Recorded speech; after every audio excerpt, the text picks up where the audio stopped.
ಎಲ್ಲರಿಗೂ ಭರತೇಶ್ ಮೂಡಲಗಿ ಯೂಟ್ಯೂಬ್ ಚಾನಲ್ಗೆ ಸ್ವಾಗತ. ನಾವು ಶಾರದಾ ವಿದ್ಯಾಲಯ ಅಕಾಡೆಮಿಯಿಂದ ಪ್ರತಿನಿತ್ಯವೂ SSC GDಗೆ ಸಂಬಂಧಿಸಿದಂತಹ ಪ್ರಶ್ನೆ ಪತ್ರಿಕೆಯನ್ನು ಮಾಡುತ್ತೇವೆ.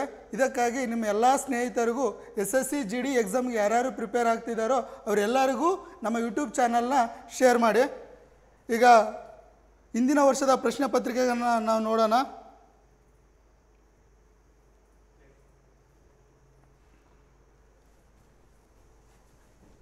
ಈ ರೀತಿ ಕ್ವಶನ್ ಇರುತ್ತೆ. ಇದನ್ನು ಯಾವ ರೀತಿ ಸಾಲ್ವ್ ಮಾಡಬೇಕಂದ್ರೆ, ಬಾಡ್ಮಾಸ್ ಅನ್ನೋದೊಂದು ನಿಮ್ಗೆ ಗೊತ್ತಿದೆ ಅಲ್ವಾ, ಆ ಒಂದು ರೂಲ್ ಪ್ರಕಾರ ಸಾಲ್ವ್ ಮಾಡಬೇಕು. ಫಸ್ಟು ಬ್ರ್ಯಾಕೆಟ್ ಎಲ್ಲ ಇರೋದು ಸಾಲ್ವ್ ಮಾಡಬೇಕು. 96/2 ಡಿವೈಡೆಡ್ ಬೈ 24 ಇದೆ.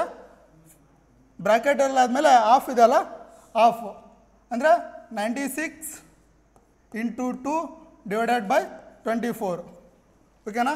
24 1s 24 4s ಎಷ್ಟಾಯಿತು? 4 × 2 8 ಆಯಿತು. ಈಗ ಮತ್ತೆ ನೆಕ್ಸ್ಟು ಇದನ್ನು ಡಿವಿಷನ್ ಮಾಡ್ಕೊಳ್ರಿ. 36 × 4 ಡಿವೈಡೆಡ್ ಬೈ 8. 4 1s 4 2s. ಓಕೆನಾ? 2 1s 2 18s. ಓಕೆನಾ? ಕೊನೆಗೆ 41 × 18. ಓಕೆನಾ? 8 1s 8. ಲಾಸ್ಟ್ ಆಪ್ಷನ್ ಒಂದೇ ಆಯ್ತಾ? 8 7 3 8 ಆನ್ಸರ್. Next question.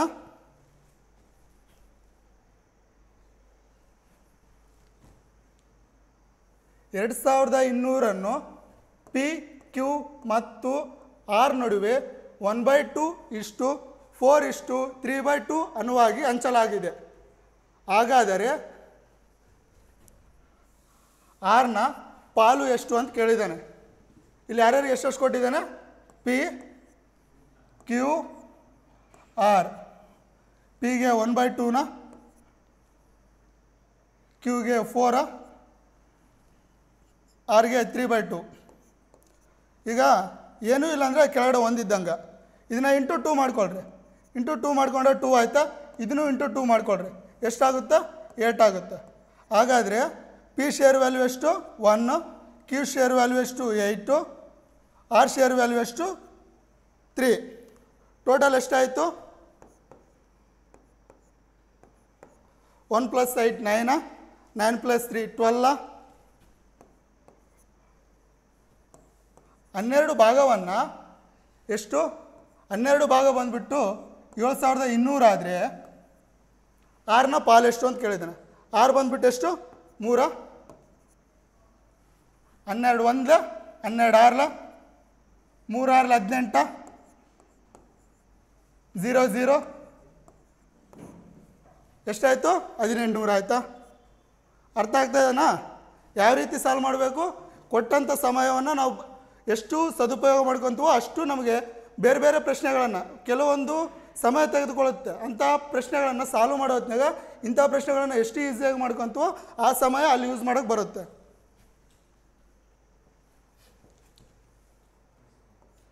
ರೋಹಿತ್ 2320ಕ್ಕೆ ಹಳೆಯ ಬ್ಯಾಟ್ ಖರೀದಿಸಿದನು. ಈಗ ಹಳೆ ತೊಗೊಂಡನ, ಅದರ ರಿಪೇರಿಗೆ 180 ರೂಪಾಯಿ ವೆಚ್ಚ ಮಾಡ್ತಾನೆ. ಅಂದರೆ ಅವ್ನು ತೊಗೊಂಡಿದ್ದೆಷ್ಟು? 2320. ರಿಪೇರಿ ಮಾಡೋಕ್ಕೆ ಖರ್ಚು ಮಾಡಿದ್ದು 180. ಅದ್ರ ಟೋಟಲ್ ಎಷ್ಟಾಯಿತು? 2500 ಆಯಿತಾ? ಓಕೆನಾ? ಹಾಗಾದರೆ ಆ ಬ್ಯಾಟ್ ಬೆಲೆ ಎಷ್ಟಾಯಿತು? 2500 ಆಯಿತು. ಅದನ್ನು 2400ಕ್ಕೆ ಮಾರಿದರೆ ಆಗುವ ನಷ್ಟ ಶೇಕಡಾವಾರು ಎಷ್ಟು ಅಂತ ಕೇಳಿದ್ದಾನೆ. ಓಕೆನಾ? ಅಂದರೆ 2500 ರೂಪಾಯಿ ಇರೋ ಬ್ಯಾಟನ್ನು 2400ಕ್ಕೆ ಮಾರಿದ್ದಾನಂತೆ. ಇಲ್ಲ ಅವ್ನಿಗೆ ಎಷ್ಟು ನಷ್ಟ ಆಯಿತು? 100 ರೂಪಾಯಿ ನಷ್ಟ ಆಯಿತು. ಇದನ್ನು ಯಾವ ರೀತಿ ಮಾಡಬೇಕು? 100% ಬಂದುಬಿಟ್ಟು 2500 ಆದರೆ 100 ಬಂದುಬಿಟ್ಟು ಎಷ್ಟು? ಓಕೆನಾ? ಈ 0ಗೆ ಈ 0 ಕ್ಯಾನ್ಸಲ್ಲ, ಈ 0ಗೆ ಈ 0 ಕ್ಯಾನ್ಸಲ್ಲ.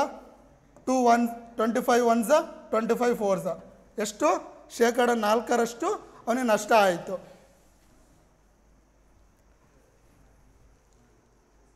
ಈ ಪ್ರಶ್ನೆಯನ್ನು ನೋಡ್ರಿ.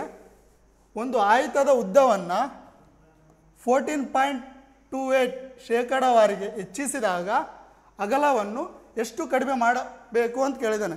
ಅಂದರೆ ಒಂದು ಹೆಚ್ಚಾಗಿದೆ, ಒಂದು ಕಮ್ಮಿ ಆಗಿದೆ.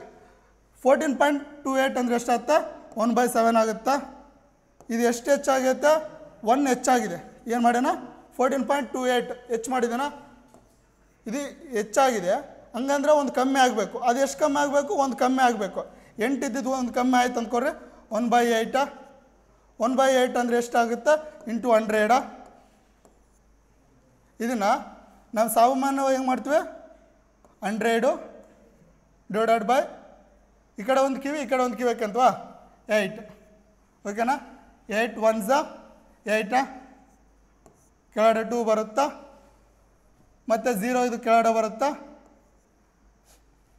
8 2s 16, 4 ಬರುತ್ತಾ, ಪಾಯಿಂಟ್ ಇಟ್ವ 0. 8 5s ಎಷ್ಟು 40 ಅಲ್ವಾ, 40. ಹಾಗಾದರೆ ನಮಗೆ ಬಂದಂಥದ್ದು ಎಷ್ಟು 12.5 ಶೇಕಡಾವಾರನ್ನು ಕಡಿಮೆ ಮಾಡಬೇಕು. ಅರ್ಥ ಆಯ್ತಾ. ಈ ರೀತಿ ಇದನ್ನು ಯಾವ ರೀತಿ ಡೀಟೇಲ್ ಆಗಿ ಸಾಲ್ವ್ ಮಾಡಬೇಕನ್ನೋದನ್ನು ನಮ್ಮ ಶಾರದಾ ವಿದ್ಯಾಲಯ ಮೂಡಲಿಗೆಯಲ್ಲಿ ಆ್ಯಪ್ನಲ್ಲಿ ಕ್ಲಾಸ್ ಮಾಡ್ತೀವಿ, ಮತ್ತು ಆಫ್ಲೈನ್ ಹಾಗೂ ಆನ್ಲೈನ್ ಎರಡೂ ಬ್ಯಾಚ್ಗಳನ್ನು ನಾವು ಆರಂಭಿಸಿದ್ದೇವೆ. ಅದಕ್ಕಾಗಿ ಈ ನಂಬರ್ಗೆ ಕಾಂಟ್ಯಾಕ್ಟ್ ಮಾಡಿದ್ರೆ ನಿಮಗೆ ಬೇಕಾದಂಥ ಎಲ್ಲ ಮಾಹಿತಿಯನ್ನು ತಿಳಿದುಕೊಳ್ಬೋದು. ನೋಡಿ, 44 ಮಾವುಗಳು, 121 ಬಾಳೆಹಣ್ಣುಗಳು ಮತ್ತು 11 ಸೇಬುಗಳು ಇದ್ದು ಅವುಗಳನ್ನು ಪ್ರತಿ ಸಾಲಿನಲ್ಲಿ ಒಂದೇ ರೀತಿಯ ಹಣ್ಣುಗಳೊಂದಿಗೆ ಸಮ ಪ್ರಮಾಣದಲ್ಲಿ ವಿಂಗಡಿಸಬೇಕು. ಕನಿಷ್ಠ ಎಷ್ಟು ಸಾಲುಗಳು ಬೇಕು ಅಂತ ಕೇಳಿದ್ದಾನೆ. ಓಕೆನಾ. ಇದನ್ನು ಯಾವ ರೀತಿ ಈಸಿಯಾಗಿ ಮಾಡಬೇಕಂದ್ರೆ 44 ಮಾವಿನ ಹಣ್ಣುಗಳು, 121 11 ಸೇಬುಗಳ, 11 1s 11 11s 11 4s 4 + 11 + 1 ಎಷ್ಟಾಯಿತು 4 + 11 15 + 1 16. ನಮ್ಮ ಉತ್ತರ ಏನಾಗಿರುತ್ತೆ 16 ಆಗಿರುತ್ತೆ. ಒಂದು ಮೊತ್ತವು ಸಂಯುಕ್ತ ಬಡ್ಡಿಯ ಮೇಲೆ 10 ವರ್ಷಗಳಲ್ಲಿ 2 ಪಟ್ಟು ಹೆಚ್ಚಾದರೆ 4 ಪಟ್ಟು ಹೆಚ್ಚಾಗಲು ಎಷ್ಟು ಕಾಲ ಬೇಕು ಅನ್ನೋ ಪ್ರಶ್ನೆಯನ್ನು ನೀವೇ ಸಾಲ್ವ್ ಮಾಡ್ತೀರಾ.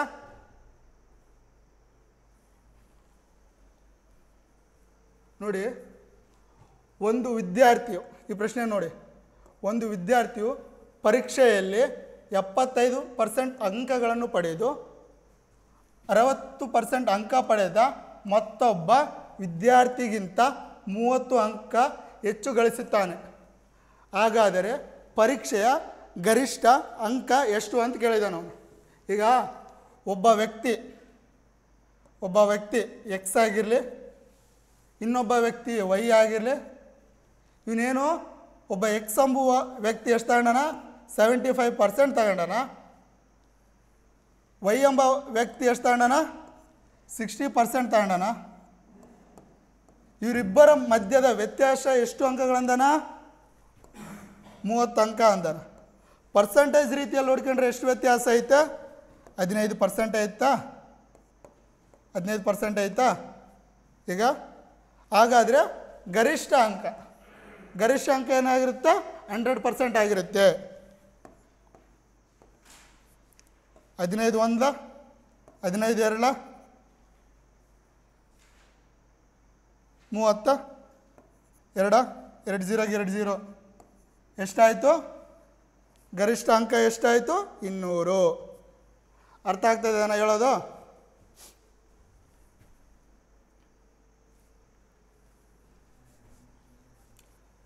ನೋಡು, ಈ ಸರಣಿಯ ಮೌಲ್ಯವನ್ನು ಕಂಡುಹಿಡಿಯಿರಿ. ಸಾರಿ, ಟೈಪಿಂಗ್ ಮಿಸ್ಟೇಕ್ ಆಗಿದೆ.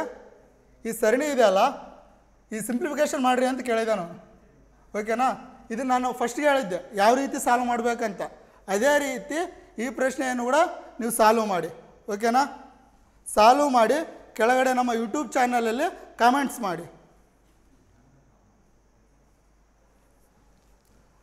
ನೋಡಿ, 8 ದಿನಗಳ ಕಾಲ ಕೆಲಸ ಮಾಡಿದ ನಂತರ ರಾಕಿ ಕೆಲಸದ ಕೇವಲ 10% ಭಾಗವನ್ನು ಪೂರ್ಣಗೊಳಿಸಿರುವುದನ್ನು ತಿಳಿದುಕೊಳ್ಳುತ್ತಾನೆ. ರಾಕಿಯು ಕೆಲಸ ಮಾಡ್ತಾನಂತೆ ಎಷ್ಟು ದಿನಗಳ ಕಾಲ? 8 ದಿನಗಳ ಕಾಲ. ಆವಾಗ ಅವನು ಏನು ಅನಿಸುತ್ತಂತೆ? ಬರೀ ನಾನು 10% ಮಾತ್ರ ಕೆಲಸ ಮಾಡಿದ್ದೇನೆ ಅನಿಸುತ್ತಂತೆ. ಆಗ ಅವನೇನು ಆಕೆ ಏನು ಮಾಡ್ತಾಳ? ರಾಕಿಗಿಂತ ಅಂದರೆ ತನಗಿಂತ 20% ಹೆಚ್ಚು ಕ್ಷಮತೆ ಇರುವ ಪೂನಂ ಅನ್ನು ನೇಮಿಸಿಕೊಳ್ಳುತ್ತಾಳೆ. ಉಳಿದ ಕೆಲಸವನ್ನು ಪೂರ್ಣಗೊಳಿಸಲು ಇವರಿಬ್ಬರು ಎಷ್ಟು ದಿನಗಳ ಕಾಲ ತೆಗೆದುಕೊಳ್ಳುತ್ತಾರೆ ಅಂತ ಕೇಳಿದ್ದಾರೆ. ಈಗ ನೋಡಿ,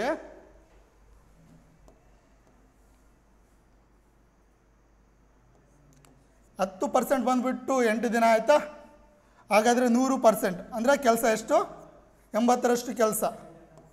ನೋಡಿ ಎಷ್ಟಾಯ್ತು ಕೆಲಸ? 80. ಅವಳ ಸಾಮರ್ಥ್ಯ ಯಾರಿಗಿಂತ ಕಮ್ಮಿ ಇದೆ? ಪೂನಂಗಿಂತ ಕಮ್ಮಿ ಇದೆ. ಈಗ ರಾಕಿಯ ಸಾಮರ್ಥ್ಯ 100 ಆಗಿರಲಿ, ಪೂನಂನ ಸಾಮರ್ಥ್ಯ 120 ಆಗಿರುತ್ತೆ. ಏನು? 120 ಆಗಿರುತ್ತೆ. 25 26 ನಮಗೆ ಮೊತ್ತ ಕೆಲಸ ಹೆಂಗೆ ಗೊತ್ತಾಗುತ್ತೆ? 80 × 5. ಯಾಕಂದ್ರೆ ಇವನು ತೆಗೆದುಕೊಳ್ಳೋಂಥ ಸಮಯ ಎಷ್ಟಾಗಿರುತ್ತೆ? 5 8 400. 400 ಹೆಂಗಾಗುತ್ತೆ? 5 8 40 ಆದರೆ 0ಗೆ 0 ಅವ 400 ಆಗುತ್ತಾ? ಒಂದು ಕೆಲಸ ಎಷ್ಟೈತಿ? 400 ಐತಿ. ಇದರಲ್ಲಿ 10% ಕೆಲಸ ಯಾರು ಮಾಡಿಬಿಟ್ಟಾರ? ಆಗಲೇ ಯಾರು? ರಾಕಿ ಮಾಡಿಬಿಟ್ಟಾಳಂತ. ಹಂಗಾರೆ ಉಳಿದಿದ್ದ ಕೆಲಸ ಎಷ್ಟು? 360. ಇವರಿಬ್ಬರು ಕೂಡಿ ಕೆಲಸ ಮಾಡ್ತಾರಲ್ಲ, ಇಬ್ಬರು ಎಫಿಷಿಯನ್ಸಿ ಎಷ್ಟೈತೆ? ಸಾಮರ್ಥ್ಯ 5 + 6 11 36/11. ಏನಾಗಿದೆ ಆನ್ಸರ್ ನಮ್ಮದು? 360/11.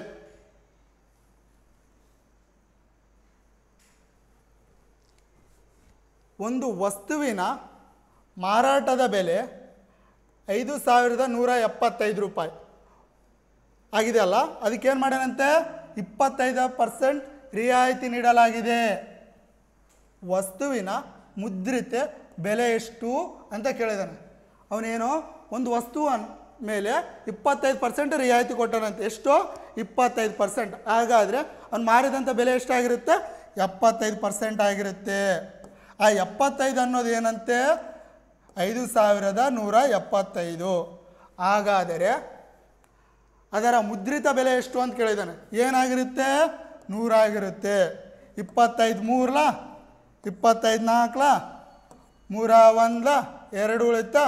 3 21 ಮತ್ತು 3 6 1 ಉಳಿತಾ ಇಲ್ಲ? 3 5 15. ಈ 1725ಕ್ಕೆ 4ರಿಂದ ಗುಣಾಕಾರ ಮಾಡಿದ್ರೆ ನಮ್ಮ ಉತ್ತರ ಬರುತ್ತೆ. ನೋಡಿ, 4 5 20 2 4 2 8 ಈ +2 10 ಆಗುತ್ತಾ? ಮತ್ತು 1 ಉಳಿಯುತ್ತಾ? 4 28 +1 29 ಆಗುತ್ತಾ? 2 ಹಂಗೆ ಉಳಿಯುತ್ತಾ? 4 1 4 +2 ಏನಾಯಿತು? 6 ಆಯಿತು. ಅಂದರೆ 6900 ಮುದ್ರಿತ ಬೆಲೆ. ಎಷ್ಟಾದರೂ ಮುದ್ರಿತ ಬೆಲೆ? 6900 ರೂಪಾಯಿ. ಆಪ್ಷನ್ ಯಾವುದು? ಫಸ್ಟ್ನೇದು.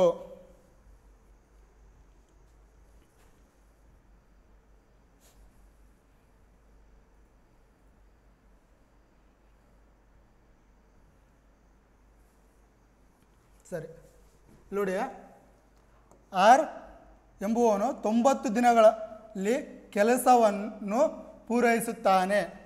ಅದೇ 6 45 ದಿನಗಳಲ್ಲಿ ಒಟ್ಟು ಕೆಲಸದ ಎಷ್ಟು ಶೇಕಡ ಕೆಲಸ ಮಾಡಬಹುದು? ಆರ್ ಎಂಬುವಂಥ ವ್ಯಕ್ತಿ ಏನಿದಾನಲ್ಲ, ಅವನು ಕೆಲಸ ಮಾಡಲು ಎಷ್ಟು ದಿನ ತಗೊಂತಾನಂತೆ? 90 ದಿನಗಳು ತೆಗೆದುಕೊಳ್ಳುತ್ತಾನಂತೆ. ಹಾಗಾದರೆ 45 ದಿನಗಳಲ್ಲಿ ಅವನು ಕೆಲಸ ಮಾಡಿದರೆ ಆಗುವಂಥ ಶೇಕಡ ಎಷ್ಟು ಅಂತ ಕೇಳಿದ್ದಾನೆ. ಅಂದರೆ 100% 90 ಆಗಿದೆ. ಅಂದರೆ 100 ಅನ್ನೋದು 90 ದಿನಗಳು ತೆಗೆದುಕೊಂಡ್ರೆ 45ರಷ್ಟು ಕೆಲಸ ಮಾಡಿದ. ಓಕೆನಾ? 45 1 45 2 2 1 2 5 0 0ನಾ ಅಂದ್ರೆ ಶೇಕಡ ಎಷ್ಟಾಗುತ್ತೆ? 50% ಆಗುತ್ತೆ. ತಿಳ್ತಾ ಇದ್ದೇನಾ? ನೆಕ್ಸ್ಟ್ ಕ್ವಶನ್ ನೋಡ್ರಿ. ಇದನ್ನು ನಾವು ಆನ್ಸರ್ ಮಾಡಬೇಕು. ಮೌಲ್ಯವನ್ನು ಕಂಡುಹಿಡಿಯಿರಿ ಅಂತ ಕೇಳಿದ್ದಾರೆ. ಈಗ ನೋಡಿ, ಪ್ರತಿಯೊಂದು ಬ್ರ್ಯಾಕೆಟಲ್ಲಿದೆ. ಫಸ್ಟು ಬ್ರ್ಯಾಕೆಟಲ್ಲಿರೋದನ್ನ ನಾವು ಆನ್ಸರ್ ಮಾಡ್ಕೊಳ್ಳೋಣ. 25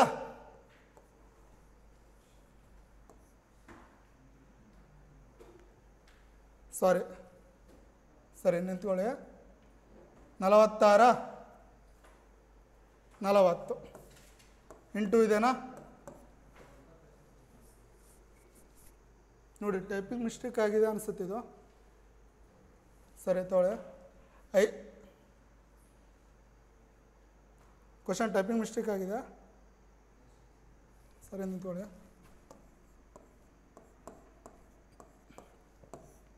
5 6 30 5 4 20 23 ಆಯ್ತಾ? 2 6 12 1 2 4 8 9 11 40 ಟೈಪಿಂಗ್ ಮಿಸ್ಟೇಕ್ ಆಗಿದೆ. ಓಕೆನಾ? ಟೆನ್ಷನ್ ತಗೋಬೇಡ್ರಿ, ಅದು ಸರಿ ಆಗಿ ಆದಮೇಲೆ ನೆಕ್ಸ್ಟ್ ಪೇಪರ್ನಲ್ಲಿ ಅದೇ ಪ್ರಾಬ್ಲಮ್ನ ನಾವು ಸಾಲ್ವ್ ಮಾಡೋಣ. ನೋಡಿ, 13ರ ಪ್ರಶ್ನೆ ನೋಡ್ರಿ. ಪರೀಕ್ಷೆಯಲ್ಲಿ ಹಾಜರಾದ ವಿದ್ಯಾರ್ಥಿಗಳ ಒಟ್ಟು ಸಂಖ್ಯೆಯಲ್ಲಿ 93% ವಿದ್ಯಾರ್ಥಿಗಳು ಉತ್ತೀರ್ಣರಾಗಿದ್ದಾರೆ ಮತ್ತು 9275 ವಿದ್ಯಾರ್ಥಿಗಳು ಅನುತ್ತೀರ್ಣರಾಗಿದ್ದಾರೆ. ಪರೀಕ್ಷೆಗೆ ಹಾಜರಾದ ವಿದ್ಯಾರ್ಥಿಗಳ ಒಟ್ಟು ಸಂಖ್ಯೆ ಎಷ್ಟು ಅಂತ ಕೇಳಿದ್ದಾನೆ. ಒಂದು ಪರೀಕ್ಷೆಗೆ ಎಷ್ಟು ವಿದ್ಯಾರ್ಥಿಗಳು ಹಾಜರಾಗಿದ್ದಾರಪ್ಪ? 100 ವಿದ್ಯಾರ್ಥಿಗಳು ಹಾಜರಾಗಿದ್ದಾರೆ ಅಂತ ತಿಳ್ಕೊಳ್ರಿ. ಅದರಲ್ಲಿ ಎಷ್ಟು ವಿದ್ಯಾರ್ಥಿಗಳು ಉತ್ತೀರ್ಣರಾಗಿದ್ದಾರೆ? 93ರಷ್ಟು ಉತ್ತೀರ್ಣರಾಗಿದ್ದಾರೆ. ಹಾಗಾದರೆ ಉತ್ತೀರ್ಣರಾಗದೇ ಇರುವಂಥ ವಿದ್ಯಾರ್ಥಿಗಳೆಷ್ಟು? 9275. ಅಂದರೆ ಅದು ಎಷ್ಟು? 100ರಲ್ಲಿ 93 ತೆಗೆದ್ರೆ ಎಷ್ಟು ಬಂತು? 7 ಬಂತ. ಆ 7% ಎಂಬ ವಿದ್ಯಾರ್ಥಿಗಳು ಎಷ್ಟಾಗಿದ್ದಾರೆ? 9275 ಆಗಿದ್ದಾರಾ? ಇದಕ್ಕೆ ಅವನೇನು ಕೇಳಿದ್ದಾನೆ? ಪರೀಕ್ಷೆಗೆ ಅಂದರೆ ಟೋಟಲ್ ಆಗಿ ಪರೀಕ್ಷೆಗೆ ಹಾಜರಾದಂಥ ವಿದ್ಯಾರ್ಥಿಗಳು ಎಷ್ಟು ಅಂತ ಕೇಳಿದ್ದಾನೆ. ಓಕೆನಾ? ಇಂಟು 100 7 1 7 ಎಷ್ಟು ಉಳಿತು? 2 ಉಳಿತಾ? 7 3 21 1 ಉಳಿತಾ? 7 2 14 7 2 14 ಎಷ್ಟು ಉಳಿತು? 3 ಉಳಿತಾ? ಅಂದ್ರೆ 35 ಆಯ್ತಾ? 7 5 35. ಈಗ 1 3 2 5 ಬಂದಿದ್ದಾನಾ? ಈ 2 0ನ ಇಲ್ಲಿ ಬರ್ಕೊಂಬಿಡಿ. ಏನೋ ಇಲ್ಲಿ ಬರ್ಕೊಂಬಿಡಿ. ಅಂದರೆ ನಮ್ಮ ಉತ್ತರ ಟೋಟಲ್ ಹಾಜರಾದಂಥ ವಿದ್ಯಾರ್ಥಿಗಳು ಎಷ್ಟು? ಆಪ್ಷನ್ ಐತೆ ನೋಡಿ, 1 3 2 5 0 0 ಆಯಿತಾ?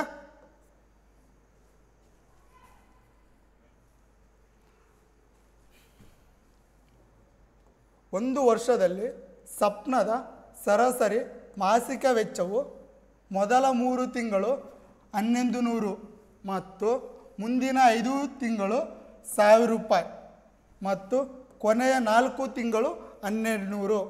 ಇಷ್ಟಾದರೂ ಕೂಡ ಸಪ್ನಾಗೆ ಎಷ್ಟು ಉಳಿತಂತೆ? 1300 ರೂಪಾಯಿ ಉಳಿತಂತೆ. ಎಷ್ಟು ಉಳಿತಂತೆ? 1300 ರೂಪಾಯಿ ಉಳಿತಂತೆ. ಇದು ನಾವು ಯಾವ ರೀತಿ ಮಾಡಬೇಕಂದ್ರೆ, ಮೊದಲ 3 ತಿಂಗಳ ಅಂದ್ರೆ ಏನಂದಿದ್ದಾಳೆ ನೋಡಿಲಿ, ಸರಾಸರಿ ಅಂದಿದ್ದಾರೆ. ಸರಾಸರಿ ಅಂದರೆ ಏನಾಗುತ್ತೆ? 3300 ಮತ್ತು 5 ತಿಂಗಳ 5000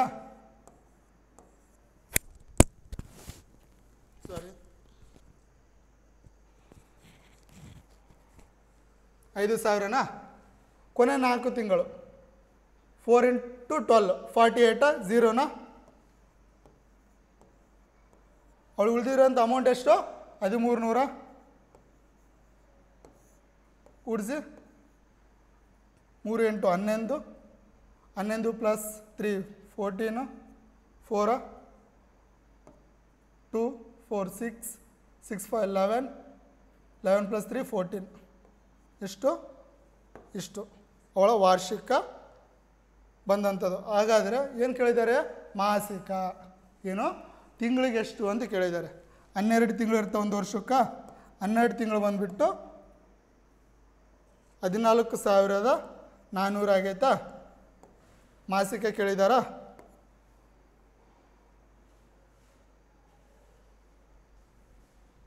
ಹನ್ನೆರಡು 12 0 0 12 ಸ್ಕ್ವೇರ್ ತಾನೆ?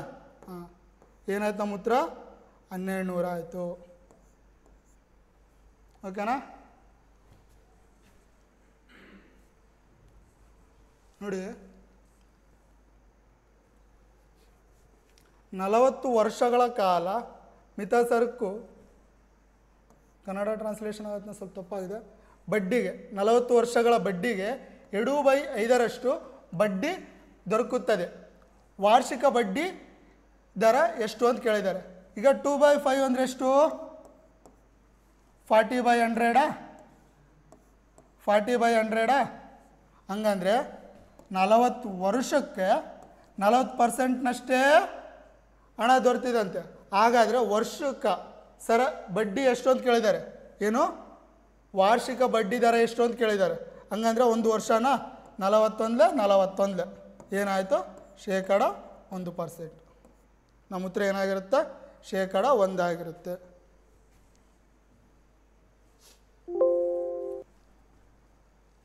ನೋಡಿ, ಎ ಮತ್ತು ಬಿ ತಮ್ಮ ಗಡಿಯಾರವನ್ನು ತಲಾ 5,000ಕ್ಕೆ ಮಾರುತ್ತಾರೆ. ಎಯು 25% ಲಾಭ ಗಳಿಸುತ್ತಾನೆ, ಬಿ 10% ನಷ್ಟವನ್ನು ಹೊಂದುತ್ತಾನೆ. ಎ ಮತ್ತು ಬಿನ ಗಡಿಯಾರದ ಖರೀದಿ ಬೆಲೆ ಅನುಪಾತ ಎಷ್ಟು ಅಂತ ಕೇಳಿದ್ದಾನೆ. ಏನು ಅನುಪಾತ? ಇಬ್ಬರದು ನೋಡಿ, ಇಬ್ಬರು ಎಷ್ಟು ಮಾಡ್ತಾರೆ? 5,000ಕ್ಕೆ ಮಾಡ್ತಾರಾ? ಈಗ ಇದು ಫಸ್ಟ್ ಏದು ಮಾಡೋಣ. ಏನು ಎಷ್ಟು ಪರ್ಸೆಂಟ್ ಲಾಭಕ್ಕೆ ಮಾಡ್ತಾನ? 25% ಮಾಡ್ತಾನ. 125 ಬಂದುಬಿಟ್ಟು 5,000 ತಗೊಳ್ಳೋಣ. ಯಾಕೆ? 25% ಲಾಭ ಆಯಿತಾ? ಹಾಗಾದರೆ ಗಡಿಯಾರದ ಮೂಲ ಬೆಲೆ ಎಷ್ಟಾಗಿರುತ್ತಾ? 100 ಆಗಿರುತ್ತಾ? 25 5ಲೇನಾ? 25 4ಲೇನಾ? 5 1 5 1ಲೇನಾ? 0ಗೆ 0ನಾ? 4 1 4. ಎನ ಗಡಿಯಾರ ಬೆಲೆ ಎಷ್ಟಾಗಿದೆ? 4,000 ಆಗಿದೆ. ಏನು ಎಷ್ಟಾಗಿದೆ? 4,000 ಆಗಿದೆ. ಇದೇ ರೀತಿ ಬಿನ ಗಡಿಯಾರದ ಬೆಲೆ ತಿಳಿದುಕೊಳ್ಳೋಣ. ಬಿ ಎಷ್ಟು? ಅದೇ 5,000ಕ್ಕೆ ಮಾಡ್ತಾನೆ. ಅವಾಗ ಅವನು ಎಷ್ಟಾಗುತ್ತೆ? 10% ನಷ್ಟ ಆಗುತ್ತೆ. ಅಂದರೆ 90ಕ್ಕೆ 5,000 ಆದರೆ 100 ಎಷ್ಟಾಗಿದೆ ಅಂತ ಕೇಳ್ತಾನೆ. ಓಕೆನಾ? ನೋಡಿ, ಈ 0 ಕ್ಯಾನ್ಸಲ್ಲ. ಏನಾಗುತ್ತೆ? ಬಿಯ ಗಡಿಯಾರ ಬಲ ಇದು ಏದಾಯ್ತಾ? ಬಿಯ ಗಡಿಯಾರದ ಬೆಲೆಯ 5,000 2 0 ಇಲ್ಲಿ ಹೋಗುತ್ತೆ ಬೈ 9 ಆಗುತ್ತೆ. ಓಕೆನಾ? ಇದು ಬರುತ್ತೆ. ಆಪ್ಷನಲ್ಲಿ ಐತೆ ಇಲ್ಲ. ಇವಾಗ ಏನು ಮಾಡ್ಬೇಕು ನಾವು? 4,000 ಇಷ್ಟು 5,000 50,000. ಓಕೆನಾ? 50,000 ಬಂದಿದೆನಾ? ಹಾಂ, ಡಿವೈಡೆಡ್ ಬೈ 9. ಈ 9 ಈ ಕಡೆ ಮಾಡಿರಿ. ಇಲ್ಲಿ ಏನೂ ಇಲ್ಲ ಅಂದರೆ ಒಂದಿದ್ದಂಗೆ 9 ಈ ಕಡೆ ಮಾಡಿರಿ. ಏನಾಗುತ್ತಾ? 36,000 ಆಗುತ್ತಾ? ಎಷ್ಟಾಗುತ್ತಾ? 36,000 ಆಗುತ್ತಾ? ಈ ಒಂದು ಆ ಕಡೆ ಮಲ್ಟಿಪ್ಲೈ ಆದರೆ ಅದೇ 50,000 ಇರುತ್ತಾ? ಅದೇ 50,000 ಇರುತ್ತೆ. ನೋಡಿ, ಈ 3 0ಗೆ ಈ 3 0 2 18 2 25. ಓಕೆನಾ? ಆಪ್ಷನ್ 1. ಅರ್ಥ ಆಯ್ತಾ? ಯಾವ ರೀತಿ ನೋಡಿ, ನಾವು ಫಸ್ಟ್ ಇರೋ ಪ್ರಶ್ನೆಗಳನ್ನು ಬೇಗ ಬೇಗ ಮಾಡಿದ್ವಿ. ಈ ಪ್ರಶ್ನೆಗೆ ವಿಶ್ಲೇಷಣೆ ಮಾಡ್ಕೊಂಡು, ಯಾಕಂದರೆ ಅರ್ಥ ಆಗಬೇಕು. ಆ ಪ್ರಶ್ನೆಗೆ ಡೈರೆಕ್ಟಾಗಿ ಉತ್ತರ ಮಾಡ್ಬೋದು, ಈ ಪ್ರಶ್ನೆಗೆ ಸ್ವಲ್ಪ ಸಮಯ ತಗೊಳುತ್ತೆ. ಅಲ್ಲಿ ಉಳಿಸಿದಂಥ ಸಮಯ ಇಲ್ಲಿ ಯೂಸ್ ಆಗುತ್ತೆ. ತಿಳಿತಾ ಸರ್? ಇನ್ನು ನೋಡಿ ಸರ್, ಈ ನೆಕ್ಸ್ಟ್ ಕ್ವಶನ್ ಏನೈತಿ, ಎರಡೂ ರೈಲುಗಳು ಎದುರು ದಿಕ್ಕಿನಲ್ಲಿ ಸಮವೇಗದಲ್ಲಿ ಚಲಿಸುತ್ತವೆ. ಏನ್ರಿ ಸರ? ಎರಡೂ ರೈಲುಗಳು ಎದುರು ದಿಕ್ಕಿನಲ್ಲಿ ಸಮವೇಗದಲ್ಲಿ ಚಲಿಸುತ್ತವೆ. ಪ್ರತಿ ರೈಲಿನ ಉದ್ದ ಸರ, ಪ್ರತಿ ರೈಲಿನ ಉದ್ದ 320 ಮೀಟರ್ ಮತ್ತು ಅವುಗಳು ಒಂದಕ್ಕೊಂದು ಪರಸ್ಪರ ದಾಟೋದಕ್ಕೆ 18 ಸೆಕೆಂಡ್ಗಳು ತಗೊಳ್ತಾವಂತೆ. ಹಾಗಾದರೆ ಪ್ರತಿಯೊಂದು ರೈಲಿನ ವೇಗ ಎಷ್ಟು ಅಂತ ಕೇಳಿದಾನೆ ಸರ್. ಇದಕ್ಕೆ ಹೆಂಗಂದರೆ, ಈಗ ಎರಡು ರೈಲಿನ ಉದ್ದ ಎಷ್ಟು? 320. 320 ಎಷ್ಟಾಯ್ತು ರೀ ಸರ? 640 ಆಯಿತಾ? ಓಕೆನಾ? ಈಗ ಒಂದು ರೈಲಿನ ಸ್ಪೀಡ್ ಬಂದುಬಿಟ್ಟು ಎಕ್ಸ್ ಆಗಿದೆ, ಇನ್ನೊಂದು ರೈಲಿನದು ಅದೇ ಎಕ್ಸ್ ಆಗಿದೆ. ಏನಾಗುತ್ತೆ ಸರ? 2x ಆಗುತ್ತಾ? ಇದಕ್ಕೆ 18 ಸೆಕೆಂಡ್ ಸಮಯ ತೆಗೆದುಕೊಂಡಿದೆ ಅಂತ.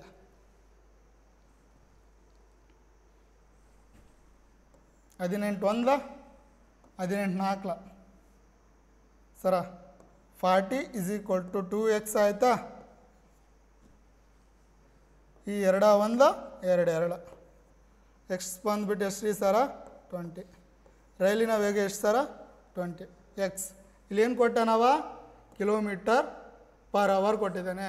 ಪ್ರತಿ ಗಂಟೆಗೆ ಎಷ್ಟು ಕಿಲೋಮೀಟರ್ ಅಂತ ಕೇಳಿದ್ದಾನೆ. ಇದನ್ನು ನಾವೇನು ಮಾಡ್ಕೋಬೇಕು? 20 × 18/5. 5 1s 5 4s ಸರ. ನೋಡ್ರಿ, ಅವಾಗ ಏನಾಗುತ್ತಾ? 18 × 4 4 8s 32 4 1s 4 +3 7 ಸರ. ಎಷ್ಟು ತಗೊಳುತ್ತೆ? 72 km/h. ಪ್ರತಿ ಗಂಟೆಗೆ 72 ಕಿಲೋಮೀಟರ್ನಷ್ಟು ಹೋಗುತ್ತೆ.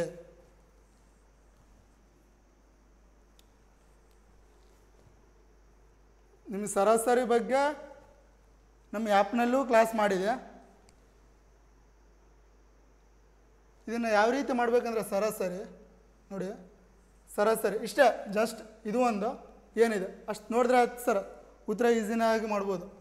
ಕ್ರಿಕೆಟ್ ತಂಡದ 7 ಜನ ಆಟಗಾರರ ವಯಸ್ಸು ಎಷ್ಟು ಕೊಟ್ಟಿದ್ದಾನೆ ರೀ ಸರ?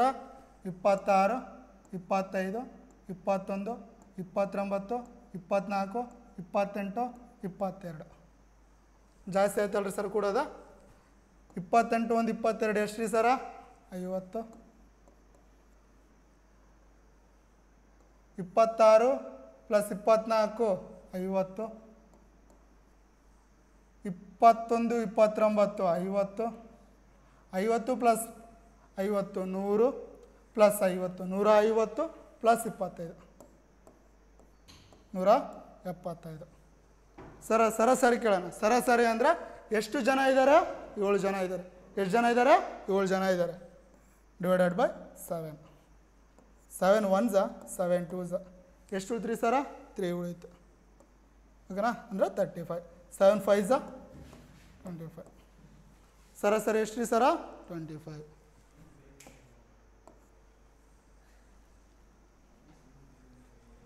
ನೋಡಿರಿ ಸರ, m/9 n = 9:6. ಹಾಗಾದರೆ m + n = m - n ಮೌಲ್ಯ ಎಷ್ಟು ಅಂತ ಕೇಳಿದಾನೆ. ಅಂದ್ರೆ m ಅನ್ನೋದು 9, n ಅನ್ನೋದು 6, 9 + 6 ಇಷ್ಟು, m ಅನ್ನೋದು ಅದೇ 9 - 6 15 3 3 1s 3 5s 5:1.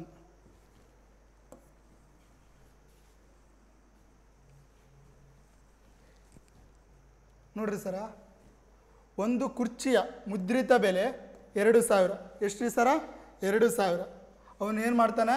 20% ಮತ್ತು X% ಹೀಗೆ ಎರಡೂ ಕ್ರಮಬದ್ಧ ರಿಯಾಯಿತಿಗಳನ್ನು ನೀಡಿದ. ಏನ್ರಿ ಸರ? ಎರಡೂ ಕ್ರಮಬದ್ಧ ರಿಯಾಯಿತಿಗಳನ್ನು ನೀಡಿದ.